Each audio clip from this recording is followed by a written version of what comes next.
You're on CYInterview. I'm Krishandak, featured columnist Jay Bilstein is with me today on CYInterview. We welcome singer, actress, superstar Olivia Newton-John. Her new book out is titled Don't Stop Believing, the long-awaited memoir. Olivia, thank you for being with us today on CYInterview. You're very welcome. How are you today?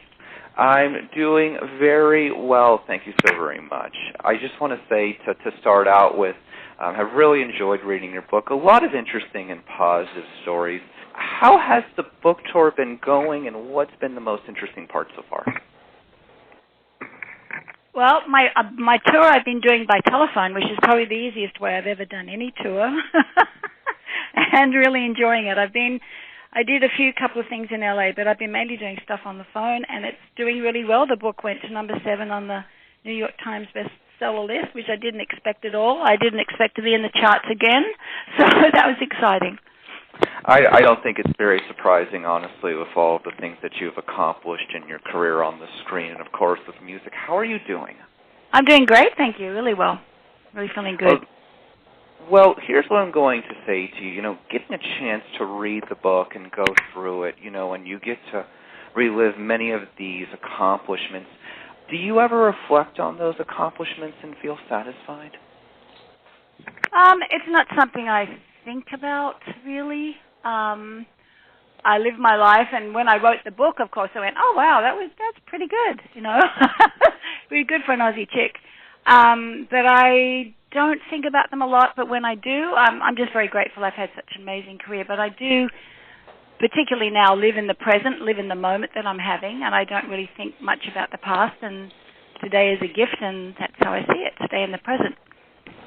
Jay? Olivia, going through the 1970s and being a big music fan and constantly listening to the radio, you were there all the time. And to me, I kind of break down your career as BG and AG, before Grease and after Grease. BG, because there was this entire period, which I think some younger folks may not realize, where you were so incredibly dominant in the music scene. And I think a lot of people today, the first thing they think of is Grease. With that said, and I gave a lot of thought to your career, do you ever reflect back and say, am I looked at as someone, or was I looked at someone who was a country star, a pop star? Did you ever kind of try to identify where you were in music, or did you just go out and perform? I just did it, and I sang songs that I liked. And, when I first started out and I was having country music hits, I really had no idea that country music had a separate chart, because I was in England. The songs were written by an Englishman, my first big hits, If You Love Me, Let Me Be There, Please Mr. Please, were all written by a gentleman called John Rostel, who was an Englishman, and he was a bass player in the Shadows.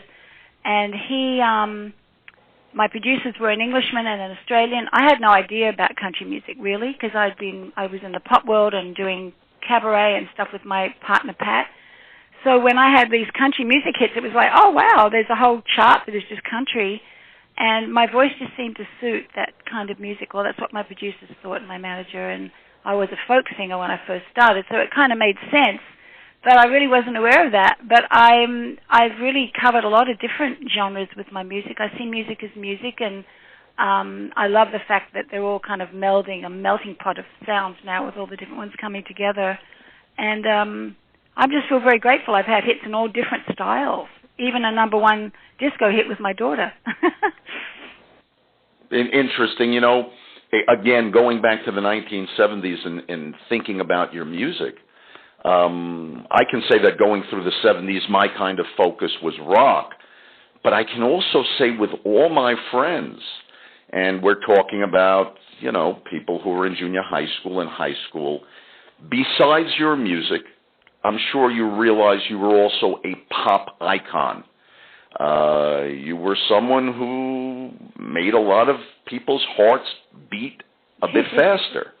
Did that ever give you cause for pause, make you feel uncomfortable? Did you just want to be known for your music, or were you okay with the fact that you know, there were plenty of guys with your poster on a wall or a photograph on the wall and thought of Olivia Newton-John as more than just a songstress, but wow, what a woman. I don't really think I pause to think about it too much. I don't think about myself that way. I've always had my feet on the ground, and I don't tend to, I kind of laugh when I think about that. But I was very flattered, and I was more focused on just singing my songs and recording and touring and living my life, and I don't really think I ever really thought. I think once you start thinking about yourself too much, that's a trap, and you start to take yourself too seriously. It was what it was, and I was very lucky and very fortunate, very grateful. Chris? Olivia, in the book, Don't Stop Believing, you talk very candidly about Grease, of course, and I thought it was very interesting that you had to kind of be convinced and even asked by John Travolta to do Grease. Looking back on it, do you ever think about what would your career have been like had you not done Grease, or how life would have been different? No, I don't do. Do you think back a lot about those things? I mean, obviously it would have been a different world.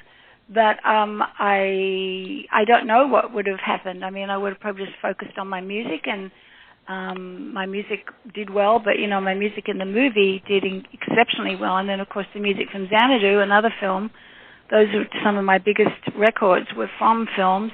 And then Physical, after that, of course, was amazing. But I don't know what it would have been. I mean, how do we know? We never know what it would have been. So I'm just happy the way it turned out. So I was lucky. Chris, may I interject something? Sure, of course.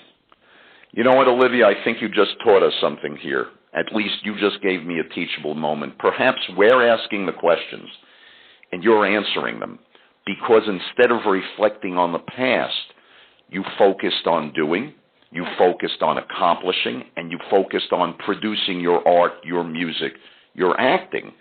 And maybe that's a lesson for all of us, that we got to get our heads out of looking at the past too much and worrying about the future too much, and live in the now. Would you say that's accurate about your life? Absolutely. I think that I think when I was younger, I think when you're young you worry about everything. I mean, that's been a gift of age, I find, is that you worry less, and also the gift of going through difficulties, which I have gone through and am going through, but I'm doing great. But I think you need to focus on now. Now is all we have. This moment now is all we are sure of. Yesterday is gone. We can't change it. Tomorrow there's no guarantees of anything. So really all we have is this moment. And I try to make the most of each moment and make it as positive as I can. Well said, Chris. Well, I want to say that's what I was going to ask you next, is that you really have this kind of way you live your life, and as you read Don't Stop Believing, you just have a very positive, good feeling about you and how you see the world and how you see life.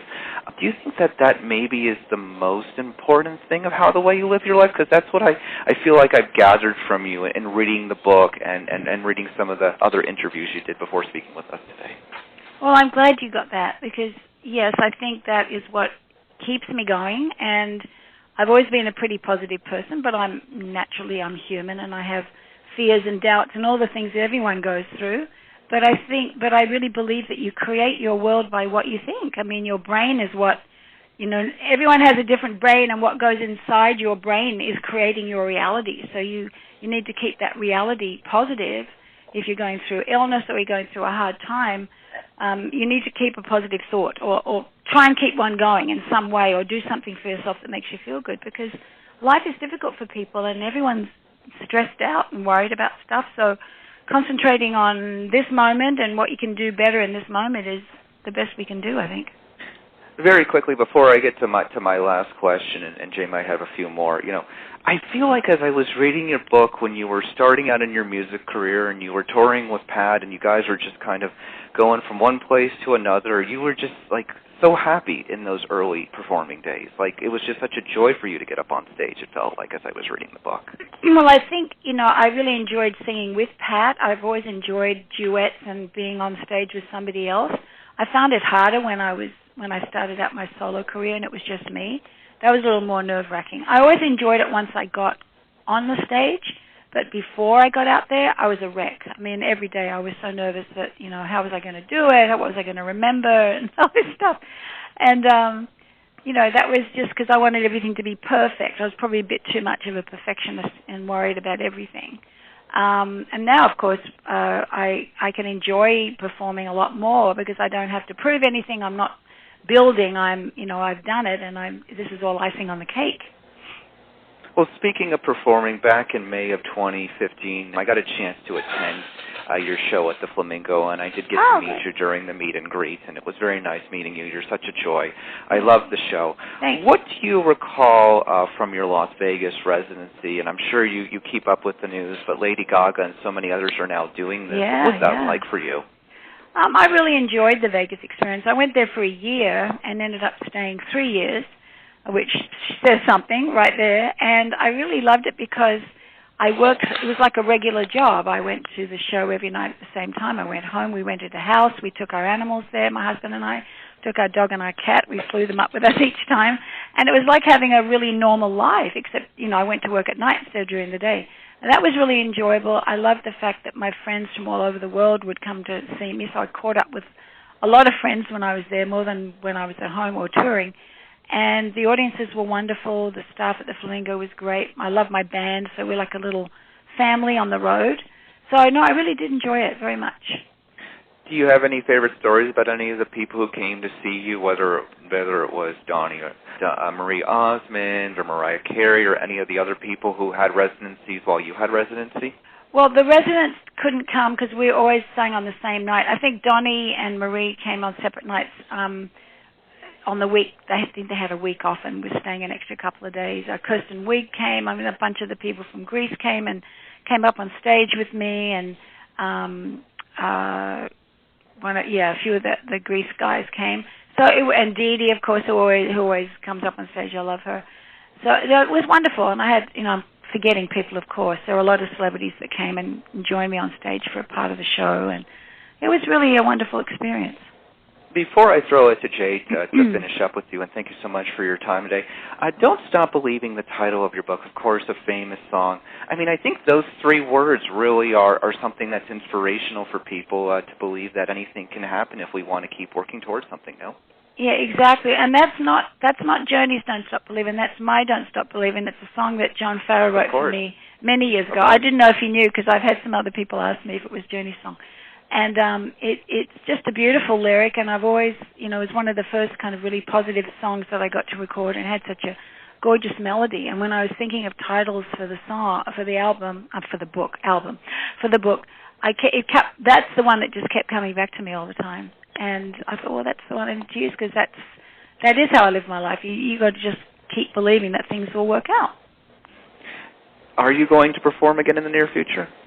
Not in the near future, and I don't know if I will again. I've worked last year, and then after I had my setback in September, I've taken time off, and I'm getting to really like it. I don't know if you'll get me back on the road. I've never been in one place this long. I don't think in my whole life since I was a little girl. So actually waking up in the morning and feeding my animals and looking at the birds and wandering out in nature, that has been so amazing to me. I'm not sure I want to get back out there now. Well, it was just such a joy to see you in May of 2015 and meet you. You're such a nice person, Jay. Oh, thank you. Thank you for talking to me. I'm sorry I was late. Olivia, if I might, where are you currently living?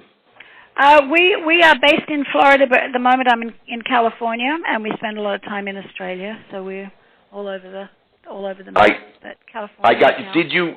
Did you enjoy living in Las Vegas? I'm sure you enjoyed performing, but how did you feel being in the desert? I love the desert. We used to go to Red Rocks all the time, take our dog for long hikes and stuff. I really loved it there.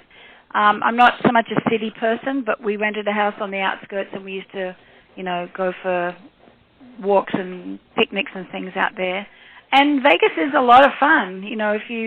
Great restaurants and fantastic shows if you have a few nights off to do stuff. But I was working every night, so I didn't really get a chance.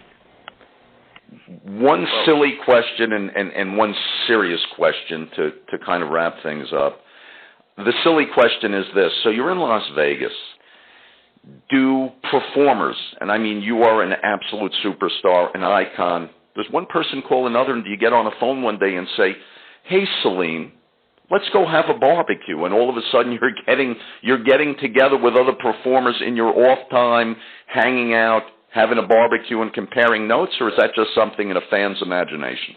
For me, it's in the fan's imagination, because when I had a day off, usually you just want to rest and just do nothing or go to a movie or something. So no, I didn't do that. I've met those girls, but I don't know them well, and they all have their lives and their kids, and the weekends are kind of sacred. So I didn't really spend any time with them, unfortunately, and very often we were on different schedules. So I'd be there at the times that they weren't. Brittany was next door to me in one of the places I was staying, so I got to see her a little bit, and I saw Elton a few times. He's a friend. But apart from that, I didn't really see anyone. Johnny and Marie, of course, they're friends too. Yeah. Understood. And here comes my serious question. I am fascinated by the artistic process. Mm-hmm. And so when you're singing, for example, a song like Hopelessly Devoted to You, mm-hmm. do you create like in acting, sometimes they talk about Stanislavski and sense memory and the method and all these different processes that an actor will go into to get the best out of himself emotionally for a role. Mm-hmm. Have you or worked at doing something similar in singing? If you're, again, singing a song like Hopelessly Devoted to You, are you thinking about a broken-hearted moment that you had? Or are you thinking about, for a different kind of song, an upbeat moment? Or does it just come naturally and you sing? With the ballads, I mean, I really believe that when you sing, you are reenacting a little kind of vignette, a little 3-minute movie. So I have something going on in my head. It'll be different every night. It's not like I recreate the same movie. I've probably done 1,000 different movies in my head. But I do use imagination, and I call on feelings and memory. And, that's how you make it real, because if you just sing, you can be perfect, and every note can be perfect. But if you don't touch anybody, then I don't believe you've done your job. Yeah, and I can speak personally, and I think for many, many, many other people, wow, that song certainly was very, very touching. And I always got the feeling, again, back in high school, and I'd hear that you had something in mind, that you were singing to a person, and like there was a backstory to that song. I don't know if it was true, or like you said, there were a variety of backstories or vignettes that you created in your mind, but very, very powerful indeed. Yeah, thank you. Well, I think we've all had, unrequited love, or we've all had a broken heart. I mean, it's part of the human condition, so you just draw on those feelings. I mean, I wasn't trained to do it. That's just been where I was, and the lyrics of a song, you're conveying those words. So the words, I love words and what they mean, and that's always very important to me, the lyric of a song. You can have a great melody, but if the words don't match, it doesn't work for me. Indeed. Well, thank you so much. It's really been a distinct pleasure speaking with you. Oh, you too. And much luck on your book and with everything the future holds. And I'm sure your fans and anybody who has the slightest interest in music is going to be absolutely riveted in reading your book and in listening to this interview and all your other wonderful interviews. And again, thank you, Chris. Thank you very much. Olivia, thank you so very much for being on CYInterview. And in closing with that thought, any message to your fans? I'd love to say thank you to all of them for all their support over the years, and for coming to my shows, and for sending me letters and gifts and all the sweetness. And, our fans make it possible for us to do our work. We wouldn't have an audience without them, be very lonely. So I'd like to say I'm very grateful to them, and thank you. The title of the book is Don't Stop Believing, a memoir. So for musician, singer, actress, mega superstar Olivia Newton-John, featured columnist Jay Bilstein, and CYInterview, I'm Chris Shandak. Olivia, thank you so very much for being on CYInterview today. Thank you, guys. Thank you.